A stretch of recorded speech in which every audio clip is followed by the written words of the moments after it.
నమస్తే అండి. నేను వాణి. ఈరోజు మనం మిథున్ బాబు గారు రచించిన 'వాలిన పొద్దు' అనే ఒక మంచి కథను విందాం.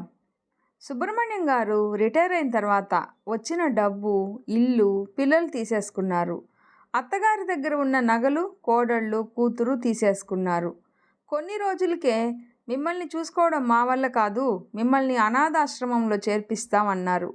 అప్పటికే పిల్లల దగ్గర ఎన్నో అవమానాలు పొందిన ఆ దంపతులు ఒక నిర్ణయం తీసుకున్నారు. అసలు కథ వినేద్దామా? ఏంటత్తయ్యా, వంట పాత్రలు సరిగా శుభ్రం చేయలేదు, పాత్రలపై తెల్లగా పేరుకుపోయింది, మీరే పని చేసినా నేను రెండోసారి చేసుకోవాల్సి వస్తుంది అంటూ అత్త నాగవేణిని ఇంకా ఏవేవో కొన్ని మాటలు బిగ్గరగా అంటూ ఉంది పెద్ద కోడలు సుప్రీత. తన భార్య నాగవేణిని ఇలా అనడం హాల్లో కూర్చున్న సుబ్రహ్మణ్యం వింటూ తమ నిస్సహాయతకు తనే లోపల బాధపడసాగాడు. సరిగ్గా అప్పుడే సుబ్రహ్మణ్యం కొడుకు అజయ్ వంటగదిలోకి వెళ్ళాడు. అబ్బబ్బా, ఉదయం లేవగానే ఇంట్లో నీ తిట్ల సుప్రభాతం వినలేకున్నా సుప్రీత. అమ్మా, నువ్వైనా ఒక మూల పడి ఉండక నీ కోడల పనులకు ఎందుకు అడ్డు వెళ్తావు అన్నాడు. చిన్నంతరం పెద్దంతరం లేదు. తన చేతుల్లో పెరిగిన కొడుకు. ఎంతో ప్రేమగా క్రమశిక్షణగా పెంచింది. అయినా స్వార్థంగా తయారయ్యాడు. ఇప్పుడు తననే నిందిస్తున్న కొడుకును చూస్తూ నిదానంగా నడుచుకుంటూ వచ్చి హాల్లో భర్త సుబ్రహ్మణ్యం పక్కన అవమాన భారంతో కూర్చుంది నాగవేణి. 3 నెలలుగా ఇదే తంతు. సుప్రీత అత్తమామల ఉనికినే భరించలేకుండా ఉంది. ప్రతి పనిలో, మాటల్లో తన అసహనాన్ని చూపిస్తోంది. ఈ వయసులో ఏ సినిమాలకు, షికార్లకు వెళ్ళలేమంటూ ఎవరైనా బంధువులు శుభకార్యాల పిలుపుకు వస్తే, ఇల్లు కదిలేట్టు ఉన్నామా, మేము వస్తే వీళ్ళకి వండి పెట్టే దిక్కెవరు అంటూ చులకనగా మాట్లాడుతుంది. నాగవేణి కొడుకు అజయ్ కూడా తన భార్య సుప్రీతనే సమర్థించడం గమనిస్తుంది. కానీ ఏమీ చెప్పలేని నిస్సహాయత. ఇక చిన్న కోడలు, కొడుకు సరే, ఇద్దరూ ఉద్యోగరీత్యా సిటీలో ఉంటారు. చిన్న కోడలు కనీసం మాట వరుసకు కూడా అత్తమామల బాగోగులు చూస్తాననదు. నాగవేణి కూతురు కూడా అవసరం ఉన్నంత వరకే, ఏమైనా అంటే తన భర్త ఇష్టమే తన ఇష్టం అంటూ బాధ్యతల నుంచి తప్పించుకుంటుంది. ఈ మధ్యకాలంలో పెద్ద కొడుకు, కోడలకు కూడా సుబ్రహ్మణ్యం, నాగవేణి భారంగా మారారు. కారణం, ముఖ్యంగా కొన్ని రోజుల క్రితం సుబ్రహ్మణ్యంను అన్నయ్య అంటూ పిలిచే ఆప్తుడు రంగనాథ్ వచ్చాడు. అప్పుడెప్పుడో సుబ్రహ్మణ్యం ఇల్లు కట్టేటప్పుడు అప్పు తీసుకున్నాడని, అది అసలు వడ్డీతో కలిపి 10 లక్షలు దాటిందని, 3 నెలల్లో మొత్తం అప్పు తీర్చేయాలని గొడవ పడ్డాడు. సుబ్రహ్మణ్యం, నాగవేణులకు 2 కొడుకులు, 1 కూతురు. సుబ్రహ్మణ్యం పంచాయతీరాజ్ శాఖలో చిరు ఉద్యోగి. 2 సంవత్సరాల క్రితం రిటైర్ అయ్యాడు. 2 కొడుకులను బాగా చదివించాడు. కూతుర్ని కూడా డిగ్రీ వరకు చదివించాడు. మంచి సంబంధం వచ్చిందని కట్నం, బంగారం బాగా పెట్టి వైభవంగా పెళ్లి చేసి పంపాడు. కొడుకులకు ఎంత డబ్బు ఇచ్చినా తక్కువే అన్నట్టు మాట్లాడుతుంటారు. కూతురేమో పండగలకు, పబ్బాలకు వస్తూ ఉంటుంది. తనకు కావాల్సినవి తల్లిదండ్రులతో కొట్లాడి అయినా తీసుకెళ్లే రకం. సుబ్రహ్మణ్యంకు చిన్న వయసులోనే ఉద్యోగం వచ్చింది. ఉద్యోగం ఉన్నందున తల్లిదండ్రుల బాధ్యత తీసుకోవడమే కాక తన 2 అక్కల కుటుంబ ఆర్థిక సమస్యలకు చేదోడుగా ఉండేవాడు.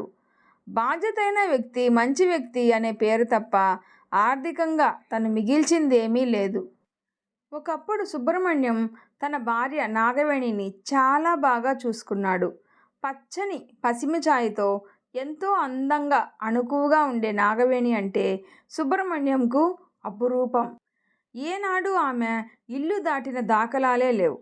నాగవేణి చేతికి మట్టి గాజులతో పాటు బంగారు గాజులు, చెవికి బుట్టకమ్మలు, మెడలో మాంగళ్య గొలుసుతో పాటు 2 సన్నపాటి బంగారు గొలుసులతో, కాళ్లకు పెద్ద వెండి పట్టీలతో, చేతులకు ఎర్రగా పండిన గోరింటతో చూడ్డానికి దేవలోక సుందరిలా ఉండేది. నాగవేణితో పెళ్ళయ్యాక అద్దె ఇంట్లో ఉండేవాడు. చూస్తుండగానే కాలక్రమంలో సుబ్రహ్మణ్యం, నాగవేణి దంపతులు 3 పిల్లలకు తల్లిదండ్రులయ్యారు. 30 ఏళ్ల క్రితమే ఇంట్లోనే నీటి సదుపాయం ఉండేది. నాగవేణి ఓ బిందెడు నీళ్లు కూడా మోసి ఎరగదు. సుబ్రహ్మణ్యం పని మీద వేరే ఊరు వెళ్ళినా చీకటి పడే వేళకు ఇంటికి చేరుకోవాల్సిందే. సుబ్రహ్మణ్యంకు భార్య నాగవేణి చేతి వంట అద్భుతంగా తోచేది. నాగవేణి కూడా ఏనాడు భర్త మాటకు ఎదురు చెప్పే ఎరగదు. రోజురోజుకి పెరుగుతున్న ఖర్చులు, ఎంత ఉద్యోగం ఉన్నా ఖర్చులు తడిసి మోపిడయ్యేవి. ఆర్థిక భారం పెరగసాగింది. సుబ్రహ్మణ్యం తల్లి తర్వాత సంవత్సరం తేడాతో తండ్రి కాలం చేశారు. సుబ్రహ్మణ్యం నాగవేణి జంట ఎంతో అన్యోన్యంగా ఉండేవారు. సుబ్రహ్మణ్యం రిటైర్ అయ్యాక నాగవేణి పరిస్థితి దయనీయంగా మారింది. తప్పక కొడుకులు కోడళ్ళ దగ్గర ఉండాల్సి వస్తుంది. కొడుకుల చదువులు పూర్తయ్యాయి, పెళ్ళిళ్ళు అయ్యాయి. రిటైర్మెంట్కు ముందే సుబ్రహ్మణ్యంకు అల్జీమర్స్ అనే మర్చిపోవడం వ్యాధి వచ్చింది. ట్యాబ్లెట్లు వాడుతున్నాడు. రిటైర్మెంట్ కాగానే వచ్చిన డబ్బును పిల్లలు పంచుకున్నారు. ఉన్న ఇల్లు కూడా అవసరం అంటూ కొడుకులు అమ్మేశారు. కూతురేమో మనవరాలి చదువుకి ఖర్చులకి అంటూ తల్లి నాగవేణి చేతులకున్న 4 బంగారు గాజులు తీసేసుకుంది. మేమేం తక్కువ అంటూ అత్తగారితో ఓ వారం రోజులు ప్రేమగా మాట్లాడి ఫ్లాట్ కొంటే డబ్బులు తక్కువ ఉన్నాయంటూ అత్తగారి నల్లపూసల గొలుసును తీసేసుకుంది పెద్ద కోడలు. తనకు గుర్తుగా ఇమ్మంటూ అత్త నాగవేణి బంగారు గొలుసును మంచిగా ఇప్పించేసుకుంది చిన్న కోడలు. వృద్ధాప్యంలో దాచుకున్నది అంటూ ఏమీ లేదు. పైగా ఇప్పుడేమో రంగనాథం అప్పు అంటూ ఇంటి మీదకి వచ్చేసరికి సుబ్రహ్మణ్యం కొడుకులు కోడళ్ళకి ఆ అప్పు ఎక్కడ నెత్తిన పడుతుందో అనే భయం మొదలైంది. మరుసటి వారం కొడుకులు కూతురు పెద్ద కొడుకు ఇంట్లో కలిశారు. సుబ్రహ్మణ్యం నాగవేణిని కూర్చోబెట్టుకున్నారు. నాన్న, మా కుటుంబాలని పోషించుకోవడమే కష్టం. పైగా ఈ వయసులో మీ బాగోగులు చూస్తూ మీ హాస్పిటల్ ఖర్చులు భరించడం ఇంకా కష్టం. అందుకే మాకు తెలిసిన ఒక అనాథాశ్రమంలో చేరుస్తాం. వేళకింత తిండి పెట్టి మీ బాగోగులు చూస్తారు అన్నాడు పెద్ద కొడుకు. మిగిలిన ఇద్దరు కూడా అదే కరెక్ట్ అన్నారు.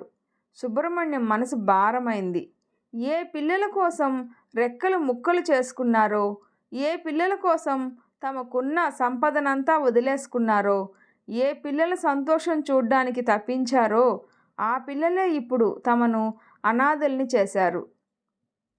సుబ్రహ్మణ్యం నాగవేణి కనుల దారగా కారుతున్న కన్నీరు అక్కడ ఎవ్వరి మనసుల్ని కరిగించలేదు.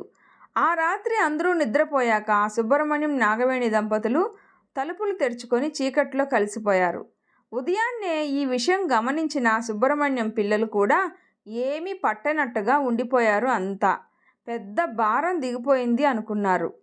అప్పు తీర్చమని రంగనాథ్ కూడా రాకపోవడంతో దరిద్రం పోయింది అనుకున్నారు. గవర్నమెంట్ హాస్పిటల్ ముందు 10 రూపాయలకే టిఫిన్.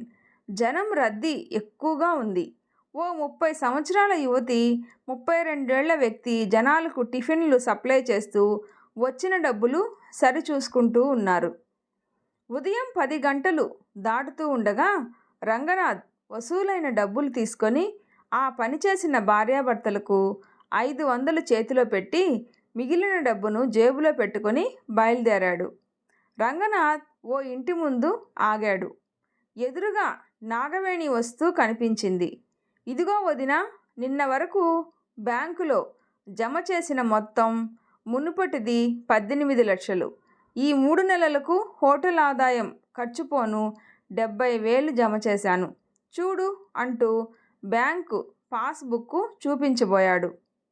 నిజానికి రంగనాథ్ ఒకప్పుడు సుబ్రహ్మణ్యం అప్పు ఉన్నాడు అంటూ రావడం అదంతా ఒక నాటకం. రంగనాథ్ సుబ్రహ్మణ్యం దగ్గర తీసుకున్న డబ్బు, పెట్టుబడిగా పెట్టిన స్థలం అమ్మిన డబ్బు ఇద్దామని అనుకుని వచ్చి అక్కడ సుబ్రహ్మణ్యం నాగవేణి ఎంత దీనంగా బతుకుతున్నారో అర్థమై వారికి వృద్ధాప్యంలో మంచి జీవితం ఇవ్వదలిచి నాటకం ఆడాడు. ఇప్పుడు రంగనాథ్ అండలో సుబ్రహ్మణ్యం నాగవేణి వార్ధక్యం సాఫీగా సాగుతోంది. నాగవేణి రంగనాథం కాళ్ళు పట్టుకోబోయింది. రంగనాథ్, అయ్యో వదినా, నువ్వు తల్లివి, ఎక్కడైనా బిడ్డ కాళ్లకు అంటూ మాట రాక ఆగిపోయాడు. ఎప్పుడో నా 15 ఏళ్ల వయసులో తిరునాళ్లలో నాన్నపై అలిగి తప్పిపోయి మీ ఇంటి గడప తొక్కాను. నువ్వు అన్నయ్య ఆదరించారు. 3 ఏళ్లు మీ ఇంట్లోనే ఉన్నా. అన్నయ్య చెప్పిన బుద్ధి మాటలకు మారి మా ఇంటికి వెళ్ళా. ప్రయోజకుడినయ్యాను. 10 సంవత్సరాల క్రితం అవసరం అంటే అన్నయ్య ఉద్యోగంలో లోన్ పెట్టి 50,000 ఇచ్చాడు. నా అవసరం తీరి డబ్బు వెనక్కి ఇవ్వబోతే తీసుకోలేదు. అందుకే ఆ డబ్బుతో ఓ స్థలం కొన్నా. ఇప్పుడు మంచి లాభంతో అమ్మితే 18 లక్షలు వచ్చింది. ఇప్పుడు ఆ హోటల్ బేరం చేశా. వచ్చే నెలలో ఆ హోటల్ 10 లక్షలకు కొంటున్నాం. ఇక అంతా లాభమే. బిజినెస్తో పాటు సమాజ సేవ కూడా చేస్తున్నారు. 10 రూపాయలకు 3 దోశలు, 10 రూపాయలకు 4 ఇడ్లీలు, 10 రూపాయలకు 3 పూరీలు, 10 రూపాయలకు ప్లేట్ ఉప్మా, ఇలా అన్నీ 10 రూపాయలతోనే ఇస్తున్నాం. మీరు మంచివారు. మీకు దేవుడు ఎప్పుడూ అన్యాయం చేయడు, మంచే చేస్తాడు వదినా అంటుండగానే లోపల నుంచి సుబ్రహ్మణ్యం గారు వచ్చారు. సుబ్రహ్మణ్యం, రంగా, కొన్ని రోజులు మా చేతి చలవకే నువ్వు ఇంత చేస్తున్నావు. కడుపున పుట్టిన వాళ్ళకే మేం బరువైపోయాం. ఆకలితో అవమానంతో చితికిపోయాం. ఈ కట్టె ఇలా ఆఖరున అనాథగా పోవాల్సిన సమయాన దేవుడిలా నువ్వు ఆదుకుంటున్నావు. 3 పూటలా మా కడుపు నింపుతున్నావు. నీ రుణం తీర్చుకోలేం అంటూ కన్నీళ్లు పెట్టుకున్నాడు. రంగనాథ్, అన్నయ్య, ఈ జీవితం నీ దయ. నేను నీ పెంపకంలో మంచిని చూశా, మంచిగా మారా, అంతే. సంతోషంగా ఉండండి. అవసరమైనప్పుడు వస్తూ ఉంటాను అంటూ సెలవు తీసుకున్నాడు. ప్రతి తల్లి తండ్రి పిల్లల్ని మాత్రమే కనగలరు. వారి మంచి బుద్ధులను గుణగణాలను కాదేమో. వారిని కష్టపడి పెంచగలరు. అలాగే పిల్లలు కూడా మంచి సంస్కారంతో ఉండడం అనేది ఒక అదృష్టం. బాధ్యతనెరిగి ప్రవర్తించే పిల్లలు ఏ 100కో కోటికో. సమాజం పట్ల బంధువుల భయం వల్ల కాకుండా మనస్ఫూర్తిగా తల్లిదండ్రుల బాధ్యతను ఇష్టంగా చూసుకునే పిల్లలు తక్కువ. ధనిక మధ్యతరగతి కుటుంబాల్లో ఆర్థిక స్థితి ఉండి ఇంట్లో వృద్ధుల సౌకర్యాలకు లోటు ఉండకపోవచ్చు. కానీ పేదరికంలో మగ్గే కుటుంబాలకు మాత్రం వృద్ధాప్యం ఓ శాపం అనే చెప్పవచ్చు. ఒక మాట, ఇప్పుడు ఈ వృద్ధాప్య పెన్షన్ వస్తుండటంతో చాలామంది వృద్ధులు తమ ఇంట్లో గౌరవంగా ఆత్మాభిమానంతో జీవిస్తున్నారు. ప్రభుత్వం ఇలాంటి కార్యక్రమాలు చేపట్టడమే అసలైన సంక్షేమం కూడా. ఈ వీడియో నచ్చితే ప్లీజ్ లైక్ చేసి షేర్ చేయండి, సబ్స్క్రైబ్ చేసుకోండి. స్టోరీ ఎలా ఉందో తప్పకుండా కామెంట్ చేయండి. Thanks for watching.